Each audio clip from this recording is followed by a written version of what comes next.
Hi everyone, and welcome to another Tech Tip with Mr. C. This evening's Tech Tip is about an online resource called ReadWorks. So I'm in the website right now. You can go to readworks.org, and I've already logged in. Once you create an account, this is the login page, and students can log in. I will show you how to add students to your account right now. But this is the dashboard that we see. So I'm going to go to the class admin. On the class admin, I have an option to view my roster. I won't be doing that right now, just for privacy purposes. As well, I have groups. I don't have any groups created right now, but I can certainly walk through that this evening. I also have a reading mindset snapshot, which I can get a good idea of the interests of my students. So I'm going to schedule that right now. So it's just an opportunity to get to know some of your readers. Great idea to do when you first log into ReadWorks or first create a class, or something to do in early September. ReadWorks is available throughout the whole school year, free to teachers, so that's also something to note. So this snapshot is going to get scheduled inside my Google Classroom, which I've already selected. So as you can tell, now it's been scheduled. It tells me which class it has been scheduled for.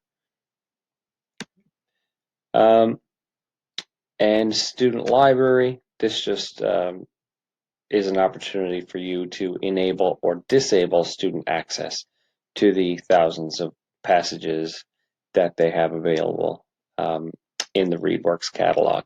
They don't have books available. It's more of short passages, a couple of paragraphs each. And this is mostly followed up with some multiple choice and comprehension questions. So you can get a good idea of student reading ability, as well as be able to provide some online assessment. So if I wanted to create a class, if I already have a Google Classroom created, I can simply go to create a class. I can import from my Google Classroom, or I can add students individually. Right now, I'm just going to import from a Google Classroom. So I'm just going to choose a Google Classroom here right now. I'm going to try and pick one that I don't have many students in, mostly just teachers. What grade? Well, I'm going to go grade 5 for now. And I'll import that class roster. That means that anytime I select something or make an assignment, it will be posted inside that Google Classroom. Okay, so now I'm going to go and look for some content. So on the left-hand side, it gives me some options in terms of the type of content I can look for. So depending on the grade level that you teach, you can individualize some of the activities here. As it says in the subheading here, it says choose from thousands of nonfiction and fiction passages with some curricular links and supports designed to improve comprehension. So these are the options in terms of when you make an assignment, what you can activate, whether it's question sets or vocab questions and so on. So on the left-hand side, we see a little menu of items that you can look for as well. You can search specific topics. I'm going to look for right now something. I think I chose a grade 5 classroom, so I will choose grade 5, and I can scroll down and choose the activity that I want, or I can search for an activity if there's a topic ongoing. So I can go up to the search bar as well and search for specific content, depending on what might be going on in the calendar, or something related to a topic that is very popular in culture right now. So I'm just going to search for virus to see what type of information we have here. It lists the title as well as the grade level that it might be applicable for, but even though I've chosen a grade 5 class, that doesn't mean all my readers are reading at what would be an expected grade 5 level. So I can assign content to different people in the class. I like this one, disease and disease prevention, so I select it, And I can peruse the article if I want. One of the great things is students can listen to the article as well. I can also check out the question set that goes with the article. All important information to know when I'm signing something to read. So there's also some written answers there as well. I'm going to assign this to my class, and if you have more than one class, then you choose which one you want to assign. I can assign this to specific students if I want. So I notice there's a few teachers' names here actually because they're members of the class that I'm in. So I'm just going to pick one or two.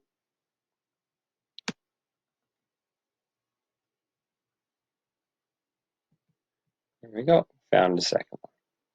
And then I scroll to the bottom of the screen and I can assign it to my full class, or as I've done in this instance, just 2 students. So it tells me that I've signed the article, appearing in some text questions as well. Right now, I'm just going to go back to some search results. There are some other options as well. I'm just going to pick with this one that flew on you. Perhaps I have some other students in my classroom that I didn't want to assign the grade 5 work. So you'll notice that there's some vocabulary questions this time. There are 3 different vocabulary words that are focused on, as well as some questions on those vocabulary words as I scroll down further down the page. Really interesting. So I'm going to assign this to a couple of students as well.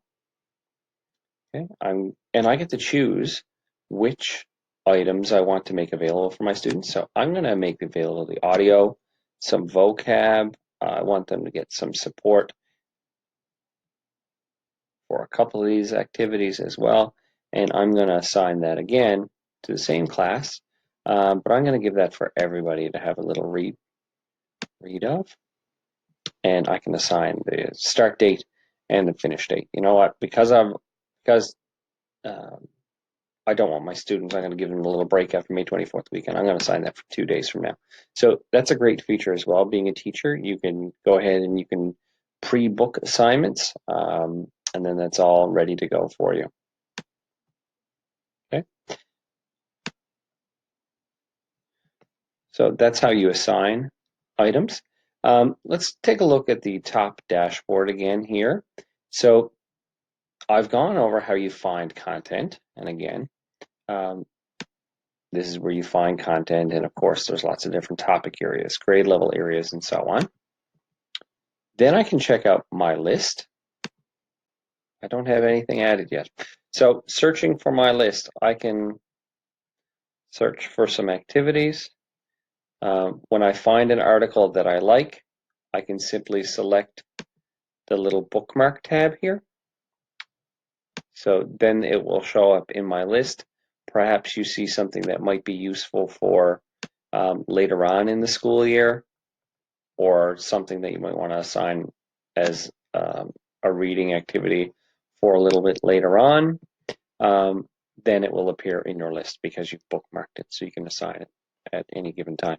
To check out your assignments in progress that's being made in assignments currently, you have to choose your class first. So I can choose the correct Google Classroom. And current assignments, I have a couple of assignments ongoing that I just scheduled. So I can see future assignments that I have scheduled, and I can see past assignments. I just created the class at the beginning of this lesson, so I don't have any past assignments for this particular class, but I will show you now in just 1 second a past assignment from another class. So now I'm looking at a past assignment in another classroom that I already have created. I can tell that, so scrolling down through my past assignments, I noticed that this assignment on American Heroes is complete. So let's take a look at the class results by choosing class results right here. It then shows me a student by student breakdown. Now I only have 1 student in this particular Google Classroom that I work with. So it lists the students' names, which I've covered up for privacy purposes. And it shows me how they did in the multiple choice section of the reading passage, which is corrected automatically, a great feature for teachers. And it also shows me a written component, which it says needs grading. So I get that update as well. So I'm going to go to grade these questions, and I'll show you exactly how that works. As well, I can also view the passage to see what the student had seen, and I can also check out the question set. So that's a neat little feature as well, because you can go back and read the article to happen to see what the student had seen. So I'm going to go in and grade these questions now. Okay, so now I get to see the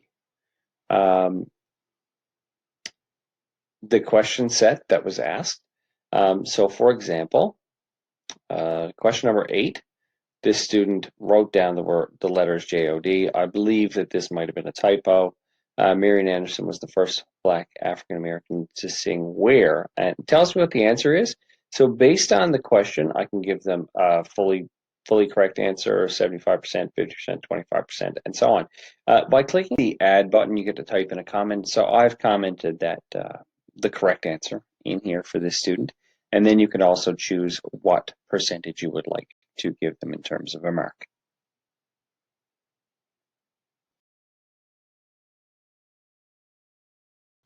Okay, so now that I've corrected all of the items that I have assigned, I can look at the class book of knowledge. This is one of the features that students can add to while they're reading.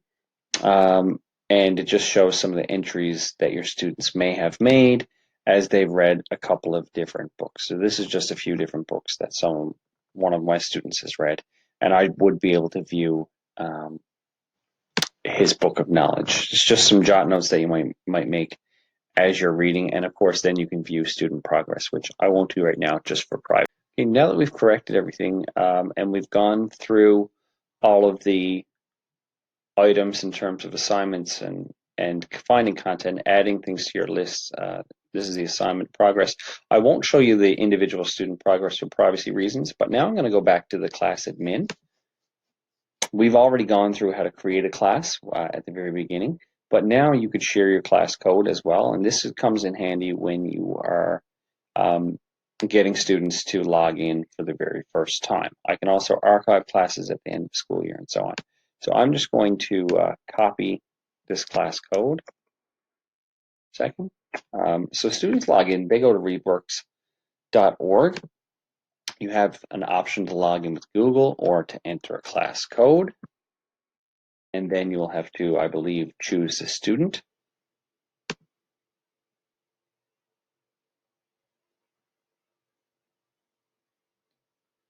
Because now I'm logged in, I get to choose the activity that I want to work on. So assignments to do, it shows up. I believe I have an assignment. Oh, here's one that I have upcoming. Why am I so tired? So there's some great little tools here for students. Not only can they listen to the article as it's being played. Why am I so tired?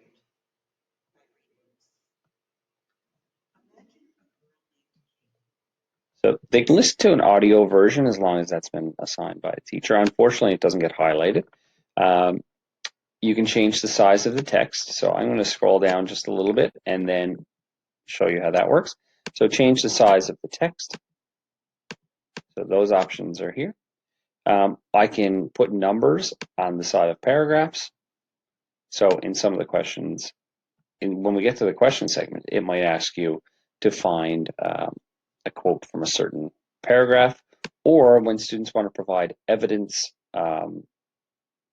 or support an answer from the text, they might say, in paragraph 1, the main character is listed as being Katie, and so on. So it does give you the option to highlight the number of paragraphs. This feature right here is a really great feature. It allows for tracking. So it turns on a tracking feature. This is really great for students who might have difficulty using their reading finger and so on, especially with an e-text or an electronic article such as the one that's currently being used. You can activate all of these features at the same time too, which is really neat. As well, if I choose this icon right here, this will show questions, the comprehension questions that I will be asked after the article or in conjunction at the same time with the article as I've finished reading it. So once I'm all done, I can then go on to the vocab, because vocab has been assigned if it shows up, because right now I'm logged in as a student. So I can do each of the activities that are listed here. Really neat little feature is that again, in vocab, I have the option to change the size of the text, and I have an option to turn on speakers. So if I'm a student who might struggle with reading by myself, this is a great feature because it allows me to hear what the word is. Disorder. And it allows me to hear Lack of what sentences are. Disarrangement. So this is just a little brief description of some vocab words, and then I can go through the other vocab words that have also been assigned to me, and then I have to answer some questions. So when I go to the question section, I'm being given some multiple choice at the beginning. I didn't read the article, so I'm just guessing. And when I'm all finished, I scroll to the bottom. I should have a couple of long answer questions in here as well. Select next, and it'll take me on to some vocab questions and so on. So, and when I'm finished, I submit my assignment. When I'm done my assignment, I can now go back and see what I've submitted. So I have submitted, why am I so tired? I can check out my results instantaneously, particularly for the multiple choice. I get to see how many that I got right, and usually I need to wait to have the written ones graded. But then I can check out how I did on something that I just read, a great little feature that we don't often get that immediate feedback working in a classroom and with many students. So that's a quick little run through of ReadWorks from the viewpoint of teacher at the beginning and student. If you have any questions, please let me know, and I hope you enjoyed my video. Check out some of my other videos, Mr. C's Tech Tips on my YouTube channel. Thanks so much.